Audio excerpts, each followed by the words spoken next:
দিদিকে ভারত সরকার দিল, সব গ্রাহক বিতরণ কেন্দ্রে পড়ে আছে অ্যাপ্লিকেশন।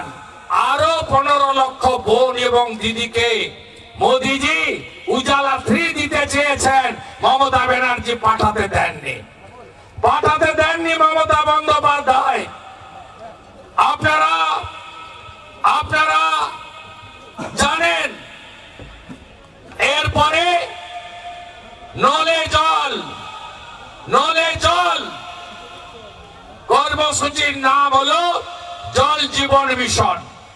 এই স্টিকার পিসি সব কর্মসূচি চুরি করে নিজের নাম লাগায়।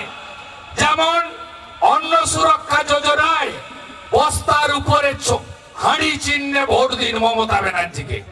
খাদ্য সাথী তিনি জল জীবন মিশনের নাম বদলে দিয়ে জল স্বপ্ন লিখেছিলেন। নল আছে বন্ধু, জল নাই, তাই তো? নল আছে 27,000 কোটি টাকা দিয়েছে ভারত সরকার। কোন গ্রামে নলে জল নেই, লুট করে নিয়ে চলে গেল।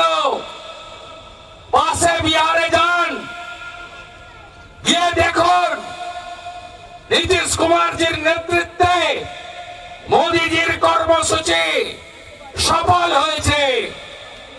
পরিশ্রুত পানীয় জল নলে বাড়িতে। কেন এই দুরবস্থা বাংলায়? মহিলাদের জন্য মোদিজি কি করেছেন?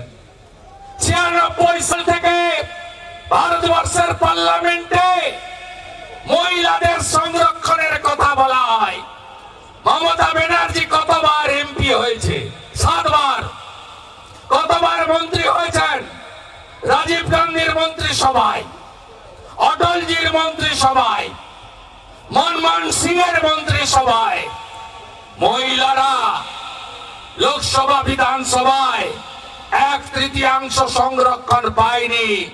নরেন্দ্র মোদীজির নেতৃত্বে এনডিএ বিজেপি 2023 ডিসেম্বর মাসে পার্লামেন্টে মহিলাদের জন্য বিধানসভা লোকসভাতে 1/3 সংখ্যাগরিষ্ঠ আপনাদের সংরক্ষণ দিয়েছে, যা 29 সালে কার্যকর হবে।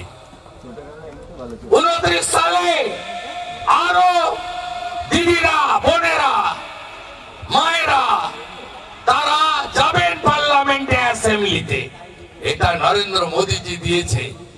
আন্তর্জাতিক নারী দিবসে আমি এই কথাগুলো এই জন্য বললাম, বাংলার জাগ্রত মহিলারা জানুন, এই বাংলায় কোন মহিলার সুরক্ষা নেই, কোন কন্যার সুরক্ষা নেই। আমরা কন্যা সুরক্ষা যাত্রা করেছি, কোচবিহার থেকে কাকদ্বীপ, দার্জিলিং থেকে দীঘা। এবিপি আনন্দ, এগিয়ে থাকে, এগিয়ে রাখে।